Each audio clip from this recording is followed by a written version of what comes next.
Shalom adik-adik semua. Pagi ini kita akan sekolah minggu.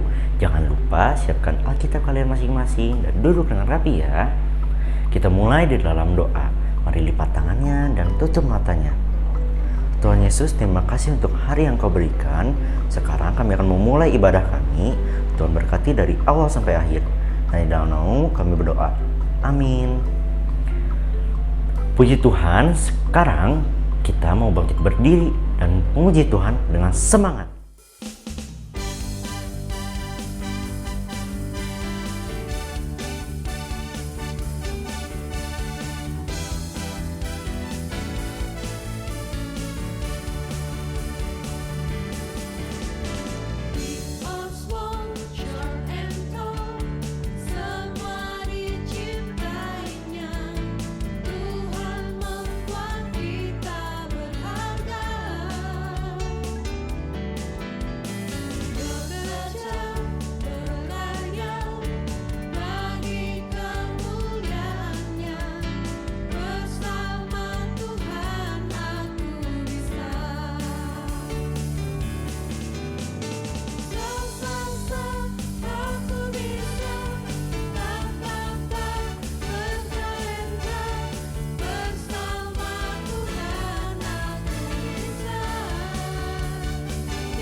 Wah, terima kasih ya adik-adik semua sudah memuji Tuhan dengan semangat. Silakan duduk kembali. Firman Tuhan hari ini akan disampaikan oleh Lause Indra. Kita mau menyanyikan satu lagu pujian lagi untuk menyiapkan diri kita sebelum mendengarkan firman Tuhan.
Selamat pagi anak-anak yang dikasihi Tuhan. Hari ini kita akan kembali untuk mendengarkan firman Tuhan. Tapi sebelumnya mari kita berdoa dulu. Mari kita berdoa. Tuhan Yesus, terima kasih hari ini kami boleh kembali untuk mendengarkan sebagian daripada firman-Mu.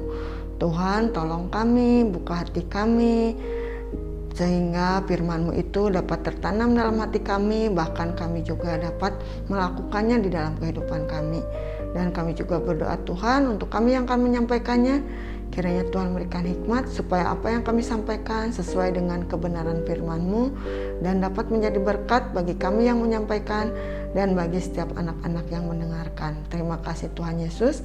Dalam nama Tuhan Yesus kami sudah berdoa dan mengucap syukur. Amin. Oke ya. Hari ini kita akan belajar firman Tuhan dari Kisah Para Rasul 4. Kalau kalian ada Alkitab nanti kalian juga bisa buka sendiri ya, Kisah Para Rasul 4. Nah, dengan tema melayani Tuhan dengan keberanian. Nah, kita belajar bahwa Roh Kudus itu memberi Petrus dan Yohanes kuasa untuk melayani. Melayani siapa? Melayani Allah. Nah, kita belajar bahwa suatu hari ketika Petrus dan Yohanes sedang berjalan ke bait Allah, mereka bertemu dengan seseorang yang tidak bisa berjalan. Apa yang orang itu inginkan kira-kira menurut kalian? Apakah uang?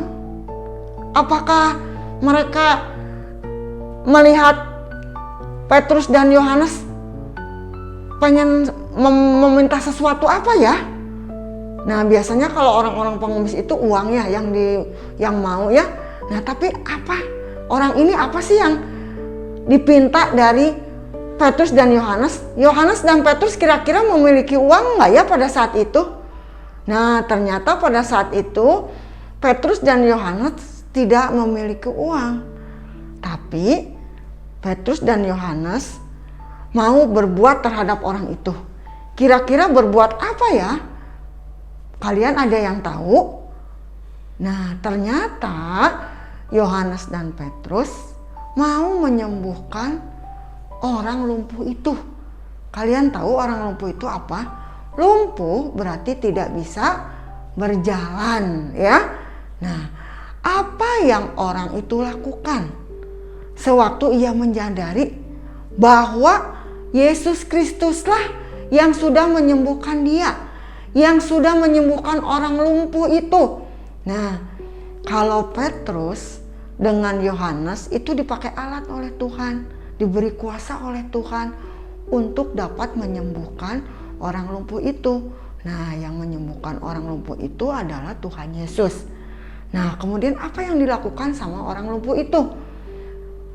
Ia berjalan, ia melompat-lompat dan memuji Allah. Nah, pada waktu orang-orang di situ melihat gitu ya, melihat banyak yang disembuhkan itu, mereka tuh berkumpul di sekitar itu, mereka berkumpul di sekitar Petrus dan Yohanes. Mereka ingin mendengar apa yang telah terjadi. Nah, Petrus memberitahu kepada orang-orang yang ada di situ bahwa mereka bercerita tentang anak Allah yang telah mati di atas kayu salib dan telah bangkit dari kematian. Kata Petrus, siapa yang telah menyembuhkan orang itu? Nah, kemudian Yesus katanya ya, karena tadi udah tahu ya. Nah, kemudian Petrus berkata kepada orang-orang itu untuk bertobat dari dosa-dosa mereka dan percaya kepada Tuhan Yesus. Nah, pada waktu Petrus dan Yohanes masih berbicara kepada orang-orang itu, imam-imam dan kepala pengawal bait Allah mendatangi mereka. Mereka sangat marah karena Petrus dan Yohanes mengajarkan kepada orang-orang tentang kuasa Yesus. Para pemimpin itu menangkap Petrus dan Yohanes dan melemparkannya mereka ke dalam penjara. Nah, satu hari mereka di penjara, berarti satu malam satu hari ya. Besoknya pemimpin-pemimpin itu memanggil Petrus dan Yohanes untuk menghadap mereka. Dengan kuasa manakah? Atau dalam nama siapakah kamu menyembuhkan orang itu? Tanya mereka. Ternyata Roh Kudus memberikan Petrus dan Yohanes keberanian untuk berbicara. Sekalipun mereka ditanya seperti itu, tapi mereka bisa menjawab. Ya, berani berbicara dan berdiri di depan imam-imam besar dan pemimpin-pemimpin penting pada saat itu. Petrus berkata, orang itu disembuhkan dalam nama Yesus Kristus. Yesus Kristus orang Nazaret yang telah kamu salibkan, tetapi yang telah dibangkitkan oleh Allah dari antara orang mati. Orang ini tidak dapat berjalan, tetapi sekarang ia dapat berdiri, berjalan dan melompat. Karena apa yang telah Yesus lakukan. Nah, dia cerita seperti itu ya, cerita tentang orang yang lumpuh yang bisa sembuh. Nah, kemudian para pemimpin itu tahu bahwa kedua orang ini tidak dididik di sekolah. Maksudnya Petrus dan Yohanes bukan orang yang bergelar begitu ya, misalnya dokter, profesor, bukan. Hanya orang biasa, tapi dia mau dipakai oleh Tuhan. Nah, dia juga bukan seorang pemimpin yang penting. Nah, tapi mereka sangat terkejut. Kok orang seperti ini berani ya? Nah, mereka sangat terkejut dengan keberanian Petrus dan Yohanes. Mereka melihat bahwa Petrus dan Yohanes tidak takut untuk berbicara. Kemudian mereka mengetahui bahwa Petrus dan Yohanes telah bersama-sama dengan Yesus. Para pemimpin itu memerintahkan Petrus dan Yohanes untuk keluar dari ruangan itu. Apa yang harus kita lakukan terhadap orang-orang ini, kata mereka. Mereka saling bertanya-tanya. Kita tahu ya, Petrus dan Yohanes kan gak melakukan kesalahan. Malah mereka menolong orang lain ya. Nah, lalu mereka memanggil lagi Petrus dan Yohanes untuk masuk lagi. Dan menyuruh mereka untuk tidak berbicara atau mengajar di dalam nama Yesus lagi. Tetapi Petrus dan Yohanes menjawab lagi, kami tidak mungkin berhenti berkata-kata tentang Allah dan apa yang telah Ia kerjakan. Kami harus taat kepada Allah. Pemimpin-pemimpin agama itu tidak dapat menemukan cara untuk menghentikan mereka. Karena setiap orang telah memuji Allah atas mukjizat yang terjadi. Kemudian pemimpin-pemimpin agama itu membiarkan mereka pergi dengan peringatan keras untuk tidak mengkhotbahkan tentang Tuhan Yesus sama sekali, katanya. Petrus dan Yohanes kembali berkumpul dengan orang-orang yang percaya, yaitu mereka yang percaya kepada Yesus. Mereka menceritakan apa yang terjadi. Lalu orang-orang percaya itu memuji Allah karena kuasanya dan meminta pertolongannya. Doa mereka itu adalah, Tuhan, tolong kami untuk menceritakan apa yang terjadi. Lalu orang-orang percaya itu memuji Allah karena kuasanya dan meminta pertolongannya. Kemudian orang-orang itu juga berdoa, Tuhan, tolong kami untuk menceritakan tentang Engkau tanpa rasa takut. Nah, mereka berdoa seperti itu. Nah, setelah itu Petrus dan Yohanes dan murid-murid yang lain pergi keluar dan memberitahu semua orang tentang Yesus Sang Juru Selamat. Roh Kudus menguatkan Petrus dan Yohanes, juga murid-murid yang lain, untuk dengan berani berbicara tentang Kristus. Nah, apa yang kita pelajari hari ini? Hari ini kita belajar, kita tidak dapat melayani Allah dengan kekuatan kita sendiri, tapi kita mempercayai Allah yang memberi kita keberanian untuk melayani Dia. Tadi juga kita udah tahu ya, Petrus dan Yohanes diberi kemampuan, diberi keberanian oleh Tuhan untuk memberitakan firman Tuhan. Nah, yang kedua kita belajar, percayalah kepadanya. Kepadanya itu siapa? Kepada Tuhan Yesus untuk segala sesuatu yang kamu butuhkan. Ya, jadi segala kebutuhan kita, kalau kita minta kepada Tuhan Yesus, itu yang butuh ya. Nah, pasti Tuhan kasih. Bukan yang kita mau, tapi yang kita butuhkan, pasti Tuhan Yesus akan memberikannya ya. Nah, ayat hafalan hari ini diambil dari Kisah Para Rasul 1 ayat 8a. Tetapi kamu akan menerima kuasa kalau Roh Kudus turun ke atas kamu. Ya, jadi hari ini firman Tuhannya, kita diberi kemampuan oleh Tuhan untuk melayani Tuhan. Ya, yuk kita berdoa. Tuhan Yesus, terima kasih hari ini kami boleh mendengarkan sebagian daripada firman-Mu. Tuhan, terima kasih kalau kami dapat mengerjakan segala sesuatu itu semua karena Tuhan yang sudah memberi kemampuan kepada kami. Tuhan yang sudah menolong kami. Biarlah kami juga dapat menceritakan tentang kasih Tuhan kepada sesama kami. Karena kami percaya kalau Tuhan yang memberi kemampuan pada kami dapat menceritakannya. Terima kasih Tuhan Yesus. Dalam nama Tuhan Yesus, kami sudah berdoa dan mengucap syukur. Amin. Oke, terima kasih anak-anak. Kalian sudah mendengarkan firman Tuhan hari ini dengan baik. Selamat pagi. Tuhan Yesus memberkati kita semua. Bye. Puji Tuhan, firman-Nya telah selesai disampaikan.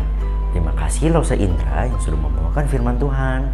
Kiranya Tuhan Yesus memberkati Lause dalam setiap pelayanan. Nah adik-adik, hari ini kita juga akan mengerjakan aktivitas loh. Nah kita kerjakan bersama-sama ya.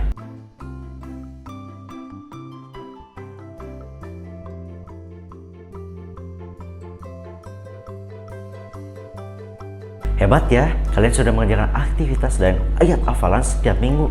Yuk bagi kamu yang belum, kita kerjakan bersama-sama juga. Kisah Palsu 16 ayat 31a. Percayalah kepada Tuhan Kristus. Sekarang kita juga mau memberikan persembahan. Kita mau siapkan dan beri yang terbaik untuk Tuhan. Tuhan sudah memberkati kita baik dalam kehidupan kita. Amin ya.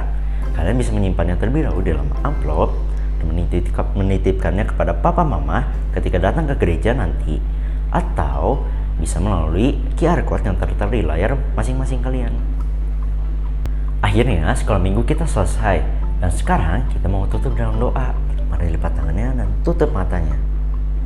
Tuhan Yesus, terima kasih untuk ibadah yang disampaikan pada hari ini. Kiranya Tuhan memberkati kita dalam setiap aktivitas yang akan kami lakukan ke depannya. Dalam nama Tuhan Yesus kami berdoa. Amin. Adik-adik, demikian sekolah minggu kita. Terima kasih sudah setia mengikuti sekolah minggu. Sampai bertemu minggu depan.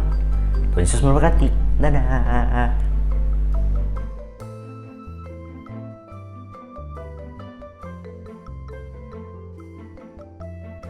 Adik-adik, demikian sekolah minggu kita. Terima kasih sudah mengikuti.